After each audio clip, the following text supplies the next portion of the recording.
হানাফি মাযহাবের ফিকহের মূল কিতাব হলো কুদুরি। আলেম ওলামা থাকলে আপনারা ওপেন কথাগুলি রেকর্ড করুন এবং খেয়াল করুন। হানাফি মাযহাবের ফিকহের মূল কিতাব হলো কুদুরি, আর এই কুদুরির শরহ হলো, ব্যাখ্যা হলো হিদায়া, আর এই হেদায়া হলো হানাফি মাযহাবের অরিজিনাল রেফারেন্স বুক। এর জন্য হেদায়ার ভূমিকায় লেখা আছে যে আল্লাহর হামদ সানা বলার পরে লেখক যেরকম বলে না, লেখকের বক্তব্যে বলেছেন যে ওয়ালাম আন্নাল হিদায়াতা কাল কুরআনি নুসিখাত, হেদায়া কোরআনের মতো সংকলন করা হয়েছে। চিন্তা করেন, এই হেদায়াটা যিনি ব্যাখ্যা করেছেন, যিনি লিখেছেন, তিনি হলেন আল্লামা ফারগেনানি। আল্লামা ফারগেনানি কত শতাব্দীর আলেম ছিলেন? তিনি কি ইমাম বুখারীর ছাত্র, ইমাম আবু হানিফার ছাত্র ছিলেন? 80 হিজরিতে জন্ম, 100 হিজরিতে জন্ম, 110-এ জন্ম। ইমাম আবু হানিফার মৃত্যু 150-এ। 150-এর আগে একদিন হাদিস পেয়েছেন ইমাম আবু হানিফার দর্শে বসেছেন, কিয়ামত পর্যন্ত চ্যালেঞ্জ থাকলো। বরং ইমাম ফারগেনানি আপনার 600 বৎসর পরে এসে হেদায়া লিখেন। ইমাম বুখারী 250 বছর পরে যদি এসে আপনার বুখারী লেখে সনদ সূত্র উল্লেখ করেন, বলেন আমার উস্তাদ অমুকের কাছ থেকে, উস্তাদ শুনেছেন অমুক মুহাদ্দিস থেকে, তিনি শুনেছেন অমুক সাহাবী তাবেঈ থেকে, অমুক তাবেঈ শুনেছেন অমুক সাহাবী থেকে, চ্যালেঞ্জ থাকলো হেদায়ার মধ্যে এইরকম একটা বর্ণনা সূত্র যদি দেখাতে পারেন। হেদায়ার প্রত্যেকটা লাইনে আছে কালা আবু হানিফা রাহিমাহুল্লাহ। আবু হানিফা রাহিমাহুল্লাহ বলেন এই মাঝখানের এই 450 বছর যে আবু হানিফার পরে জন্ম হলো, এই 400 বছর পরে কালা সরাসরি তিনি আবু হানিফা থেকে বর্ণনা করেন। তার এই যুক্তি কোথায় পেলেন?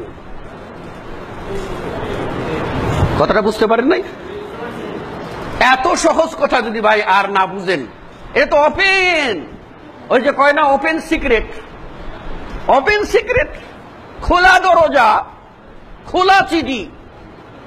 হ্যাঁ, উনি যদি এই কথাটা অন্তত বলতেন যে আমার উস্তাদ অমুক থেকে শুনেছি, অমুক অমুক থেকে শুনেছেন, অমুক ইমাম আবু হানিফা থেকে শুনেছেন, তাও না হয় বুঝতাম যে যুগসূত্র কিছু আছে।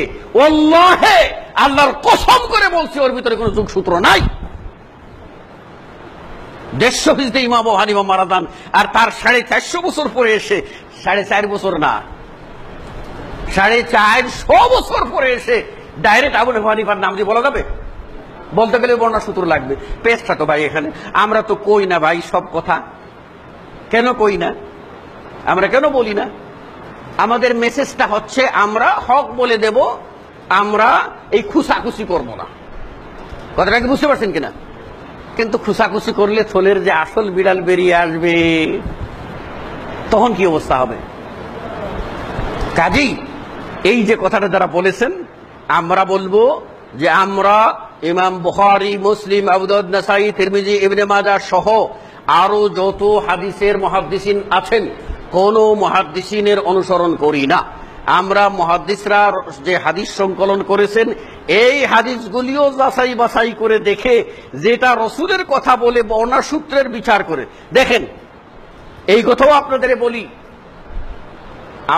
আমি যখন সৌদি আরবের তায়েফে, সৌদি সরকারের ধর্ম মন্ত্রণালয়ে আমি তায়েফের দাওয়া সেন্টারে কাজ করি, তখন আমাদের দেশের একজন মাদ্রাসার মুহতামিম তিনি গিয়েছিলেন আমার সাথে সাক্ষাৎ করার জন্য, মাদ্রাসার কালেকশনের জন্য। তা আমি ওনাকে আমার নিজ হাতে বানিয়ে কিছু দেশীয় খাবার সেখানে খাওয়াইছিলাম। তো খেতে বসে তিনি এক পর্যায়ে বললেন যে এই দেশে হাদিস পড়া সহজ, আর আমাদের হাদিস পড়ানো সহজ, আর আমাদের দেশে হাদিস পড়ানো কঠিন। আমি বললাম যে বুঝলাম না শেখ, কি বললেন এটা? বললেন যে এখানে হাদিস পড়ানো সহজ, কারণ হাদিসে যা আছে তাই পড়িয়ে দিতে হয়। আর হাদিসে যা আছে তাই পড়াতে হয়। আর আমাদের এখানে হাদিস পড়াতে হয় আগে মাযহাবকে সামনে রেখে। মাযহাবের ফতোয়ার বিরুদ্ধে হাদিস চলে গেলে ওই হাদিসটাকে কিভাবে কেটে সেটে মাযহাবের পক্ষে আনা যায় এই বিদ্যা না জানিলে হাদিস পড়ানো যায় না।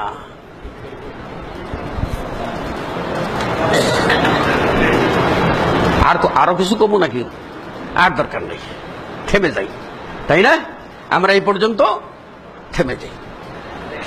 জি, আশা করি উত্তরটা ক্লিয়ার হয়েছে, তাই না?